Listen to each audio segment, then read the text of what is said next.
है कि आज आप लोग जंतर मंतर पर हैं? जी मैम, मेरा नाम है सोनू शर्मा और मैं नई दिल्ली नगर पालिका परिषद में एक डिपार्टमेंट के अंदर एक आरएमआर कर्मचारी हूँ। और परेशानी मैम हमारी एक ही है, केवल कोई ज़्यादा मांग नहीं है डिपार्टमेंट से कि आरएमआर कर्मचारी जो आप पीछे धरना देख रहे हैं, ये 4,500 आरएमआर कर्मचारी नई दिल्ली नगर पालिका परिषद के कर्मचारी हैं। ये सब आरएमआर हैं, सभी डिपार्टों के अलग अलग विभाग से। कौन से डिपार्टमेंट से है? और करीब आपने बताया जैसे कि 4500 है लोग, ये कौन से डिपार्टमेंट में सरकारी विभाग? ये मैम हमारे नई दिल्ली में जो आते हैं नगर पालिका में, horticulture, civil, health, education, water supply, ma'am जो भी लगभग सारे डिपार्टमेंट, एजुकेशन वगैरह सभी डिपार्टमेंट हमारे हैं, उन्हीं के सभी ये टोटली 4500 कर्मचारी इस धरने में हैं। और मैं आपको बता दूं मैम कि ये 4500 कर्मचारी एक महीना, आज 11 दिन इनको धरने में हो गई हैं, लेकिन प्रशासन से, डिपार्टमेंट से, अधिकारियों से हमें किसी तरह का कोई आश्वासन नहीं मिला है।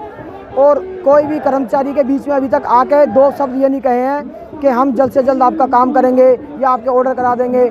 अभी तक कोई आश्वासन। हम अपने 1 नंबर गेट पे, पालिका केंद्र के 1 नंबर गेट पे एक महीना 10 दिन से धरना कर रहे हैं। और आज डिपार्टमेंट ने वहाँ पे ताला लगा दिया है हमारी वजह से, और वहाँ पे उसको गेट को, पालिका केंद्र को छावनी बना दिया है। पुलिस फोर्स, मिलिट्री फोर्स, वहाँ पे दुनिया भर के आप जाके देख सकते हैं किस तरह की वहाँ पे हालत बना दी है। डिपार्टमेंट से हमसे डिपार्टमेंट है। जैसे कि मान लिए अगर सफाई कर्मचारी रोड पे उतरेगा, सफाई नहीं करेगा, अर्थव्यवस्था सफाई की खराब हो जाएगी। इसी तरह से सभी का सिस्टम है। अगर हॉर्टिकल्चर के कर्मचारी पेड़ पौधों में पानी नहीं देंगे, पेड़ सूख जाएंगे, हरा भरा नहीं होगा दिल्ली। इसी तरह से सभी के अलग अलग डिपार्ट है। सिविल डिपार्टमेंट है, अगर रोडों पे वाइट वॉश नहीं करेगा, पुताई नहीं करेगा, फुटपाथ नहीं चमकाएगा, तो ये सभी का एक सिस्टम होता है। एजुकेशन के लोग अगर पढ़ाई लिखाई नहीं करवाएंगे, स्कूलों में शिक्षा नहीं देंगे, तो सारी व्यवस्था ठप हो जाएगी। तो डिपार्टमेंट से यही गुहार लगा रहे हैं कि सर जल्द से जल्द इनका ऑर्डर करे जाएँ।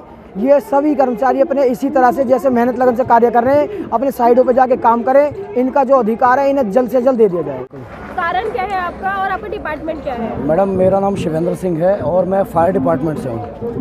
एक्चुअली हमारे एनडीएमसी के अंदर। फायर डिपार्टमेंट में आप क्या करते हैं? मैम, फायर डिपार्टमेंट में हम अग्निशमन विभाग से हैं। हमारा काम होता है जितनी भी हमारी एनडीएमसी की बिल्डिंग्स हैं सब में फायर कंट्रोल रूम है कि अगर कोई अनहोनी ना हो, उसी के लिए हमें रखा जाता है सतर्कता विभाग। ये है कि अभी आप यहाँ पर हो जी, तो वहाँ पर कोई है या नहीं है? जी नहीं है मैम।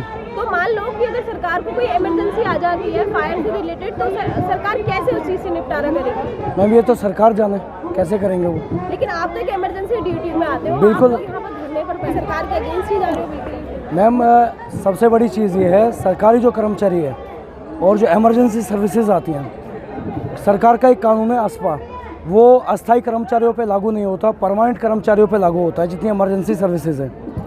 लेकिन जैसे सुरक्षा विभाग है, हमारे जो सिक्योरिटी गार्ड्स हैं, आज सारे सिक्योरिटी गार्ड्स भी काम छोड़ के बैठे हुए हैं, तो सरकार क्या कर रही है, वो प्राइवेट सिक्योरिटी गार्ड के सारे काम चला रही है, ठेकेदारी गार्ड। जी मैम। तो कारण क्या है कि आज 4500 लोग यहाँ पर इकट्ठे हैं, लेकिन सरकार तक ये जो है इसकी खबर नहीं पहुँच रही है, जूँ तक नहीं देंगे? मैम, ऐसी कोई बात नहीं है, सरकार तक बात नहीं पहुँच रही है।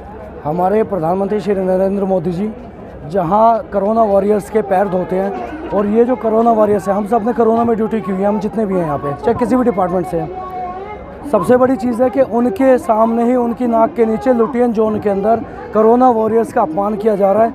और इसमें प्रधानमंत्री जी की इमेज को पतीला लगाने का काम कोई और नहीं कर रहा है। उन्हीं के भेजे गए, चाहे वो IAS ऑफिसर हैं, चाहे हमारे चेयरमैन साहब हैं, सेक्रेटरी मैडम हैं, और सतीश उपाध्याय जी जो दिल्ली के पहले अध्यक्ष थे, और विशाखा सैलानी जी, कुलदीप चहल जी, ये भारतीय जनता पार्टी से आते हैं। वो लोग भी ये सब चीज़ें देख रहे हैं। गृह मंत्रालय को भी चीज़ें पता है और बाकी डिपार्टमेंटों को भी ये चीज़ें पता है, पुलिस प्रशासन को भी ये चीज़ें पता है।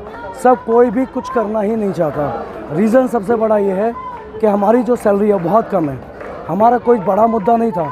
पालिका प्रशासन के अंदर खुद पावर है अपनी काउंसिल मीटिंग की, उस काउंसिल में कोई भी मुद्दा वो क्लियर हो सकता है। अगर 2014 से पहले का आप रिकॉर्ड उठा के देखेंगे, बहुत सिंपल सा कानून होता था। मीटिंग बैठती थी काउंसिल की, कोई भी मुद्दा पास कर दिया जाता था।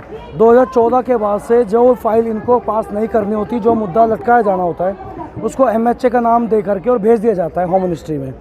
मैं आपके सामने एक चीज़ कहना चाहता हूँ कि जो कानून का रूल है, वो रूल ये है कि कोई भी अधिकारी 1 हफ्ते से ज़्यादा किसी फाइल को अपने पास नहीं रोक सकता। अगर फाइल में कमी है तो जहाँ से फाइल आई है उसको वहाँ पे भेजेगा टैग करके, और अगर फाइल कंप्लीट है तो अपने आगे पास करेगा। होम मिनिस्ट्री के अंदर 199 दिन तक हमारी फाइल रोकी गई, कुछ नहीं हुआ।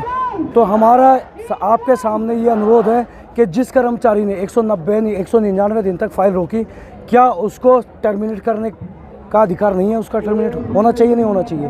उसका सस्पेंशन होना चाहिए, नहीं होना चाहिए?